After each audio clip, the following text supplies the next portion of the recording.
Hello students, मैं अंजलि पयाल स्वागत करती हूँ आपका आईसीटी वर्चुअल क्लासरूम देहरादून से। कैसे हैं आप सब लोग? उम्मीद करती हूँ आप सब लोग अच्छे होंगे और अपनी लाइफ में बहुत बेहतर कुछ कर रहे होंगे। आज हम बात कर रहे हैं क्लास 9th के साइंस की, और जैसा कि आप लोग जानते हैं चैप्टर यहाँ पर चल रहा है मैटर इन अवर सराउंडिंग्स, यानी कि हमारे आसपास के पदार्थ। ठीक है ना? तो जिसमें हम शुरू कर रहे थे कि पदार्थ किसे कहते हैं, वहां से लेकर चल रहे थे। फिर हमने बोला कि फिजिकली जो आपका मैटर है, यानी कि भौतिक रूप से पदार्थ को क्लासिफाई किया जाएगा, वर्गीकृत किया जाएगा उसकी भौतिक अवस्था के आधार पर। तो वो भौतिक अवस्थाएं 3 प्रकार की थी मुख्य रूप से। कौन कौन सी? आपकी ठोस, द्रव और गैस, यानी कि सॉलिड, लिक्विड एंड गैस में हमने उसको क्लासिफाई किया था। और फिर तीनों फिजिकल स्टेट को बहुत अच्छे से पढ़ने के बाद हमने उनमें अंतर स्थापित किया था अपने लास्ट सेशन में। ठीक है ना? आज के सेशन में हमने क्या पढ़ना है, विसरण के बारे में। मैंने आपको बोला था डिफ्यूजन एक बार आप लोग घर में देख के आएंगे, तो उस विसरण को हम लोग समझेंगे। विसरण क्या होता है? तो विसरण में होता क्या है, जैसे आपको ये एक्टिविटी दी गई है, ये आप घर में भी कर सकते हैं। आपने क्या किया, एक ग्लास में पानी ले लिया। पानी लिक्विड स्टेट है, जल का, द्रव अवस्था है ना जल की। उसमें आपने क्या किया, कुछ इंक की ड्रॉप्स डाल, स्याही की कुछ बूंदे उसमें डाल दिया। अब आप क्या देखते हैं, धीरे धीरे वो स्याही की बूंदें क्या हो रही हैं, जो स्याही है या इंक है जो, वो पूरे आपके वाटर में इस तरह से मिल रहा है, मिक्स हो रहा है। ठीक है ना? उसमें फैल रहा है, आप बोलेंगे। और इस तरह से आप लास्ट में देखते हैं कि पूरी जो इंक थी वो पानी में फैल चुकी। और इस फैलने को ही क्या बोला जाता है, विसरण या डिफ्यूजन बोला जाता है। Okay, so when the particles of matter intermix on their own, when the particles of matter intermix on their own with each other, the phenomenon is called diffusion। जब क्या हो रहा है, देखो स्याही भी आपका एक पदार्थ है और पानी भी आपका एक पदार्थ है, और दोनों के जो कण है वो एक दूसरे में इंटरमिक्स हो रहे हैं, एक दूसरे में मिल रहे हैं और फैल रहे हैं। इसी फेनोमेना को क्या कहा जा रहा है, डिफ्यूजन, यानी कि विसरण कहा जा रहा है। ठीक है ना? For example, spreading of ink in water. Example क्या है इसका, स्याही का जल में फैलना। समझ रहे हैं?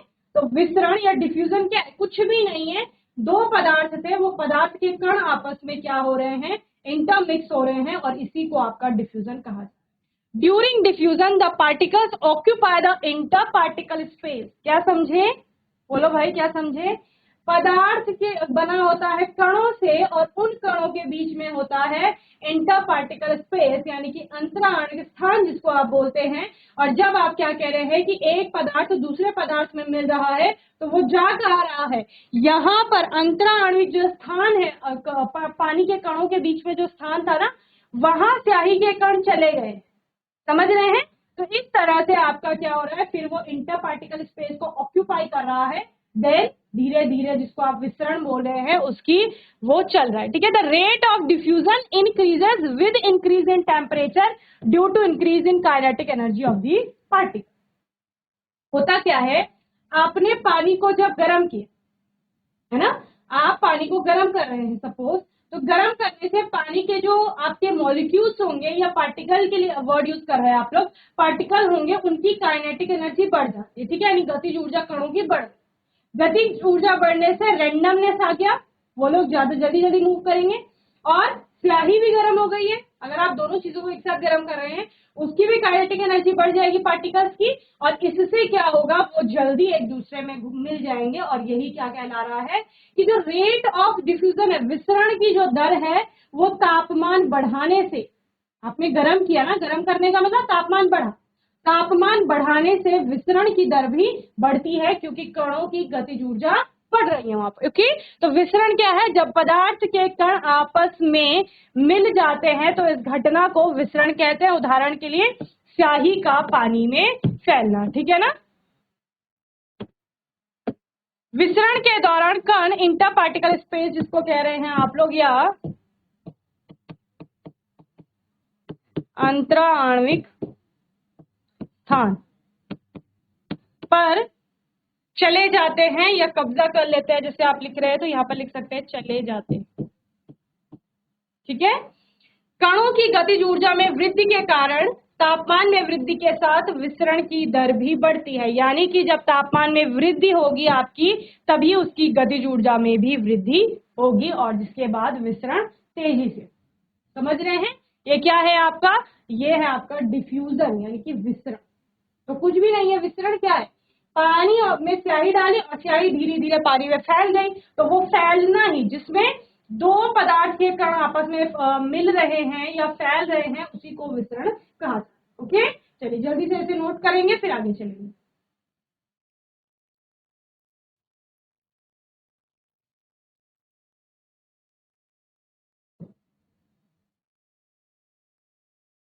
चलिए, now can matter change it's state?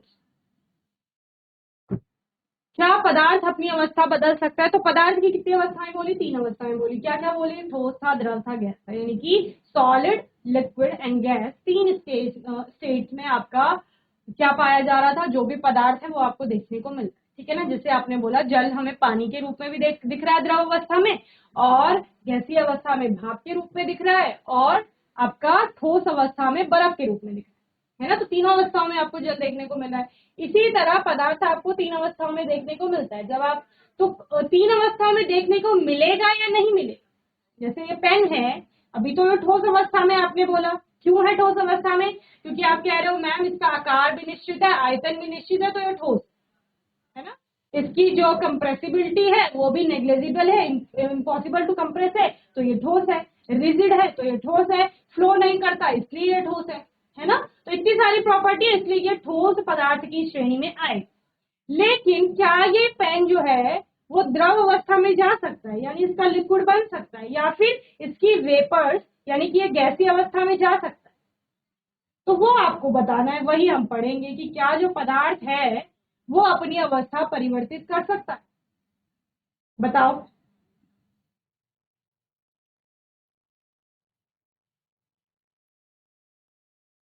चलिए ठीक है, गर्ल्स बातें नहीं करेंगे, पीछे गर्ल्स बातें कर रही हैं, बिल्कुल भी बातें नहीं करेंगे। अभी तो हमें समझना है ना ये मैम, हमें आता तो हम 9th में नहीं होते ना, हम तो फिर 10th में होते।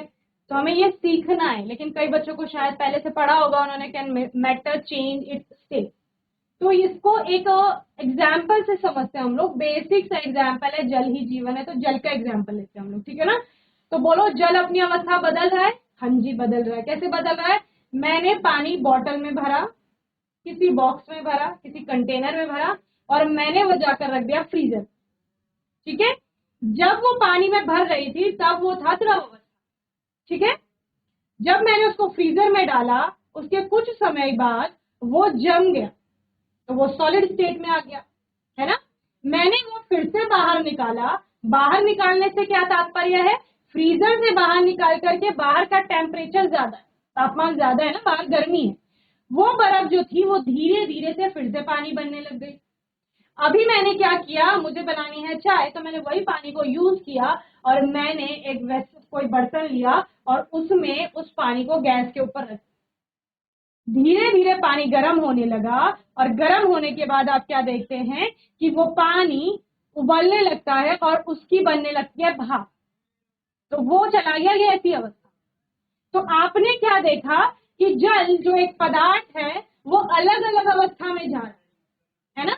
तो यानी पदार्थ अपनी अवस्था बदल सकता है। यानी जल हमने एग्जाम्पल लिया, तो यानी ये पेन है, ये भी आपका क्या करेगा, अपनी अवस्था बदल सकता है। सॉलिड स्टेट में या सॉलिड से लिक्विड में भी जा सकता है, लिक्विड से गैसियस स्टेट में भी जा सकता है, और वाइस वर्सा, यानी गैस से लिक्विड और लिक्विड से ठोस में जा सकता है। लेकिन कैसे जाएगा वो हमें पढ़ना है। जल के केस में हमने क्या किया था, जब हमने पानी लिया तो पानी को हमने फ्रिज में रखा, तब वो क्या हुआ, फ्रीज हुआ, जम गया, ठोस में बदल गया। तो फ्रिज में रखने से क्या तात्पर्य है कि आपने तापमान कम किया। ठीक है ना? तो तापमान घटाने से क्या हो रहा है, द्रव अवस्था से पदार्थ ठोस अवस्था में जा रहा है। ठीक है? समझ रहे हैं? जीजीआईसी बर्ड कोड क्या बोला मैंने, तापमान कम करने से आपका जो पदार्थ है वो द्रव अवस्था से ठोस अवस्था में जाता है। फ्रिज में तापमान कम है, ये ध्यान रखना है आपको। ठीक है ना? ध्यान से सुनेंगे, फ्रिज में तापमान कम है, तो जैसे ही आपने पानी को फ्रिज में रखा, वहां का तापमान कम हुआ, पानी का तापमान कम हुआ, और तापमान कम होते होते इतना टेम्परेचर हो गया कि फ्रीज में पानी आपका जमने लगा। ठीक है, फिर आपने क्या किया, उस फ्रीजर से उस बर्फ को बाहर निकाला। तो बाहर निकालने का मतलब क्या है कि तापमान फिर से बढ़ने लगे, गर्म होने लगे वो बर्फ।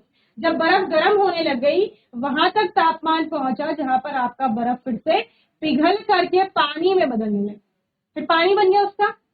अब मैंने क्या बोला कि पानी को मैं फिर से गैस पे रख रही हूँ, तो यानी उस पानी को और तापमान दिया, और तापमान बढ़ाने से फिर क्या हुआ कि वो पानी अब भाप में बदल रहा है, यानी कि द्रव अवस्था से अब गैसीय अवस्था में जा। समझ रहे हैं? तो क्या क्या हुआ, अगर ठोस को गर्म करेंगे, ये ठोस है, इसको हम लोग गर्म करेंगे, ऊष्मा देंगे, इसको हीट देंगे, तो ये पिघलने लगे। ठीक है, उस मोल्टन, जब ये पेन पूरा पिघल जाएगा, गलित अवस्था में आपको मिल जाएगा, उस गले हुए पिघले हुए को, जो कि द्रव अवस्था में, उसको और तापमान देंगे तो उसकी वेपर्स बनने लगेगी, यानी वाष्प में वो परिवर्तित होने लगेगा, यानी गैसीय अवस्था में जाने। समझ रहे हैं? तो बर्फ को गर्म किया, वो पानी बना, पानी को गर्म किया, वो भाप बना। तो ठोस को तापमान देंगे, हीट देंगे, तो उससे वो आपका किस में आता है, द्रव अवस्था में आता है, और द्रव को हीट देंगे यानी ऊष्मा में गर्मी देंगे, तो उससे वो फिर गैसीय अवस्था में जाता है, और वाइस वर्सा, यानी कि तापमान कम करने से क्या होगा, आपने देखा होगा कि भाप बनती है ना, जब उसके ऊपर कोई ठंडी प्लेट रख दो, तो ठंडी प्लेट रखने से क्या होता है, उस भाप से भाप उठ रही है ऊपर, ये ढक्कन से टकराई, ढक्कन आपका ठंडा है, ठीक है, टेम्परेचर कम है इसका, इससे टकराई, और यहाँ पर आपको वाटर ड्रॉपलेट्स दिखती है, पानी की बूंदे दिखती है। तो ये कहाँ से आई, ये जो भाप बन गया था, भाप से आपका वापिस पानी बन गया। तो यानी गैस को अगर हम ठंडा करेंगे, तो ठंडा करने से वो द्रव अवस्था में आ जाएगी। और क्या किया था हमने, पानी को हमने फ्रिज में रख दिया था, यानी पानी यानी कि द्रव अवस्था। तो द्रव को अगर हम और टेम्परेचर कम करेंगे उसका, तो वो ठोस अवस्था में चला जाता है। समझ रहे हैं? यही क्या है, यही आपका इफेक्ट है टेम्परेचर का। तापमान बदलने से पदार्थ अपनी अवस्था बदलता है। और कैसे बदलता है, अगर हम तापमान बढ़ा रहे हैं तो ठोस से द्रव और द्रव से गैस में जा रहे हैं, और तापमान कम कर रहे हैं तो गैस से द्रव और द्रव से ठोस में पदार्थ आ रहे हैं। Okay, so effect of change of temperature on state of matter on increasing temperature,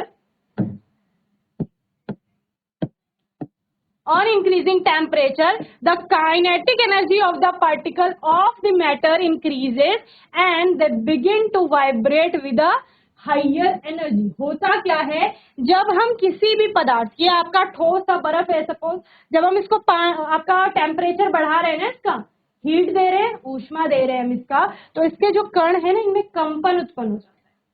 ठीक है, और ये वाइब्रेट करने लगते हैं, जिसके पश्चात क्या होता है, इंटर पार्टिकल स्पेस जो है वो बढ़ने लगता है, इनके बीच में अट्रैक्शन का फोर्स कम होने लगेगा। Therefore the inter particle force of attraction between the particle reduces. इससे क्या होगा, पार्टिकल पास पास थे, ये दो कण है सपोज बर्फ के, और क्या हो रहा है, इनको ऊष्मा मिली तो इनमें कंपन शुरू हो गया, और कंपन होने से जो इनके बीच का, दोनों के बीच में अट्रैक्शन का फोर्स है, मैंने लास्ट सेशन में बताया था आपको, आकर्षण का बल है, और ये आकर्षण का बल कम होने लगता है। और आकर्षण का बल कम किसमें है, ठोस की अपेक्षा, द्रव में है। So particle get detach from their position and begin to move freely. और इसके बाद क्या होगा, वो अपनी एक्चुअल पोजिशन से हट जाएंगे और मूव करने लगेंगे। As a result the state of matter begin to change. और इसके बाद क्या होगा, पदार्थ की जो अवस्था है वो बदलना शुरू कर देती है। और बदलती कैसे है, solids undergo a phase change to form liquid. Solid का टेम्परेचर बढ़ाया जाएगा तो वो लिक्विड में कन्वर्ट होंगे, यानी ठोस आपका द्रव में बदलेंगे। And similarly liquids also undergo a phase change to form gases. और इसके बाद क्या होगा, जो द्रव है, अगर उस द्रव का तापमान बढ़ाया जाता है तो वो गैसों में बदल जाए। क्लियर है? बोलो भाई, समझ आ गया? कुछ भी नहीं है, तापमान बढ़ा रहे, ये सब तो आप घर में देख रहे हो ना। अभी गर्मी आएंगी तो आप सब लोग फ्रिज में बर्फ रखेंगे जमाने के लिए, ठंडा पानी रखेंगे, है ना। तो सब कुछ देखा, चाय डेली बनती है, पानी डेली बॉईल किया जाता है, तो ये सारी चीजें तो हो रही है। फेज चेंज यही दिखा रहा है कि पानी से बर्फ बना रहे हो, तापमान कम कर रहे हो तो द्रव अवस्था से ठोस अवस्था में जा रहा है। फ्रीजर से बर्फ को बाहर निकाल रहे हो तो तापमान आप क्या कर रहे हैं, बढ़ा रहे हैं। और तापमान बढ़ाने से क्या हो रहा है, ठोस अवस्था से द्रव में जा रहा है पदार्थ, है ना, बर्फ पिघल रही है, और फिर उस पानी को बॉईल करने के लिए रख रहे हैं, यानी दोबारा तापमान बढ़ा रहे हैं, तो वो द्रव अवस्था से गैसीय अवस्था में आपका पदार्थ जा रहा है। ओके, चलिए इसको नोट करेंगे, फिर हम लोग आगे चलेंगे। ओके,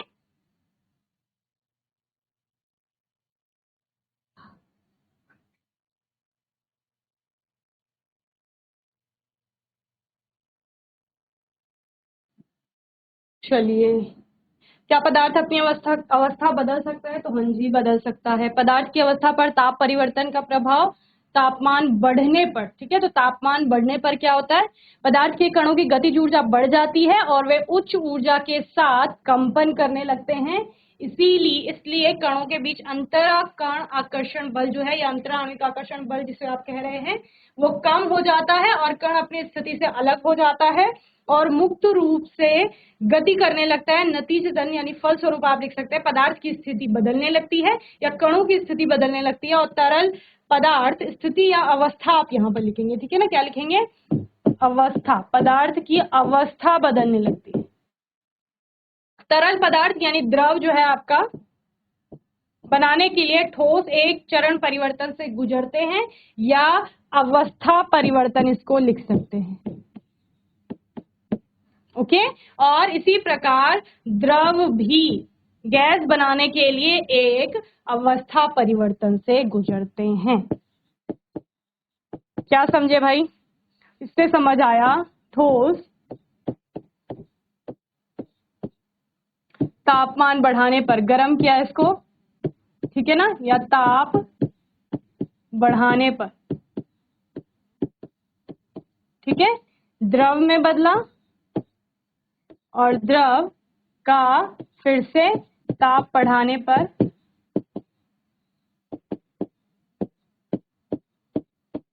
गैस में बदला, ठीक है। ये वाला जो साइन दिखता है ना, ये हीटिंग के लिए आता है, यानी चीजों, वस्तु को या पदार्थ को या कोई भी जो कंपाउंड है आपके पास, उसको गर्म किया जा रहा है, ठीक है।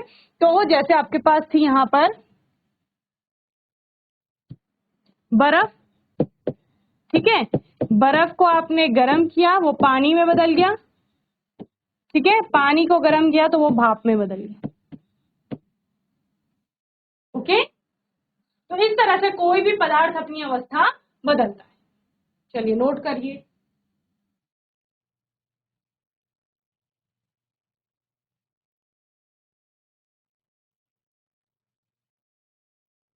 चलिए, तो समझ में आया जितना पढ़ाया? बोलो, हैंड रेज करो समझ में आया है तो। ठीक है, वेरी गुड। तो कुछ भी नहीं हो रहा है, आपने बर्फ सबने देखी होगी, पानी सबने देखा है, भाप बनते हुए सबने देखा है, तो वही हो रहा है, बर्फ को तापमान बढ़ा रहे हैं यानी कि गर्म कर रहे हैं तो पानी में बदल रहा है, पानी को गर्म करेंगे तो भाप में बदल रही है, तो यानी कि ठोस गर्म करने पर द्रव में जा रहे हैं और द्रवों को गर्म किया जा रहा है तो वो गैसीय अवस्था में आपके जा रहे हैं। ओके, यही हो रहा है बस। चलिए जल्दी से नोट कर लीजिए, फिर आगे चलते हैं।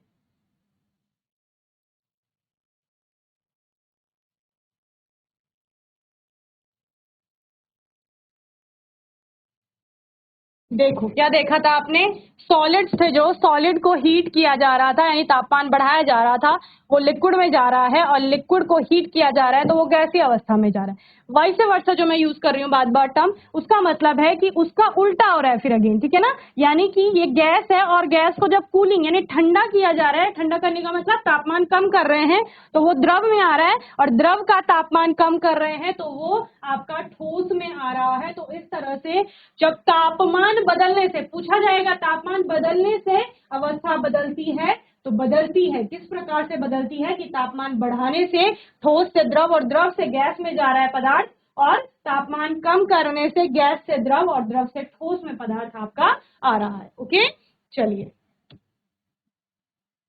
आने वाले सेशन में हम मेल्टिंग पॉइंट पर बात करेंगे और फ्यूजन पर आपके बात करेंगे, ठीक है ना। बाकी प्रेशर का इफेक्ट अभी देखना बाकी है कि क्या दबाव कम और ज्यादा करने से भी पदार्थ की अवस्था बदलती है, तो इनको एक बार आप लोग घर से पढ़कर जरूर आएंगे। बाकी आपका कोई डाउट होगा तो क्वेश्चन होगा तो आने वाले सेशन में आप लोग पूछ लेंगे। आज के इस सेशन में जीजीआईसी बर्डफोर्ड के बच्चों ने बहुत अच्छे से रिस्पॉन्स किया, सभी बच्चों को ऐसे ही पढ़ाई करनी है, और बाकी हम आने वाले सेशन में स्टार्ट करेंगे। ओके, और तब तक के लिए ICT वर्चुअल क्लासरूम से जुड़ने के लिए धन्यवाद।